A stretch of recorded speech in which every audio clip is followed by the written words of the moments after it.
ইনসাফে, ইরাকে আগুন লাগিয়েছে ইসলাম ছাড়া ইনসাফে, সিরিয়ায় আগুন লাগিয়েছে ইসলাম ছাড়া ইনসাফে, বার্মা লক্ষ লক্ষ মুসলমানকে ঘর ছাড়া করেছে ইসলাম ছাড়া ইনসাফে, ইসলাম ছাড়া ইনসাফ, আফগানিস্তানকে জ্বালিয়ে ছারখার করে দিয়েছে ইসলাম ছাড়া ইনসাফ, পুরো পৃথিবীকে খণ্ড খণ্ড করছে, সুদানকে দ্বিখণ্ডিত করছে ইসলাম ছাড়া ইনসাফ, বাংলাদেশকেও ধ্বংস করার জন্য ইসলাম ছাড়া ইনসাফের স্লোগান তুলছে।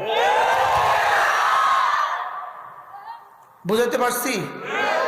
कहता हूं उसी बात, समझता हूं जैसे हक ना, ইসলাম ছাড়া ইনসাফ হবে না, ইসলাম ছাড়া শান্তি হবে না, ইসলাম ছাড়া সাম্য হবে না। বলেন ইসলাম ছাড়া হবে না।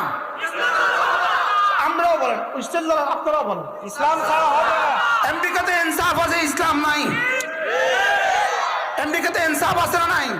ইনসাফ আছে, ইসলাম নাই। কিন্তু ওই ইনসাফ সিরিয়াতে হত্যা করে, ওই ইনসাফ আফগানিস্তানে হত্যা করে, ওই ইনসাফ ইরানে হত্যার জন্য রেডি। কোন ইনসাফ ইরানে হত্যার জন্য রেডি?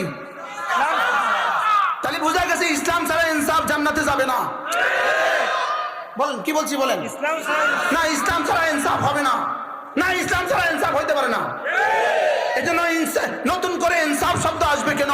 ইসলামেই আসতে হবে। এই শব্দ আসবে কেন? এটা হঠাৎ করে কোত্থেকে উদয় হলো? এই শব্দ হঠাৎ করে কোত্থেকে উদয় হলো?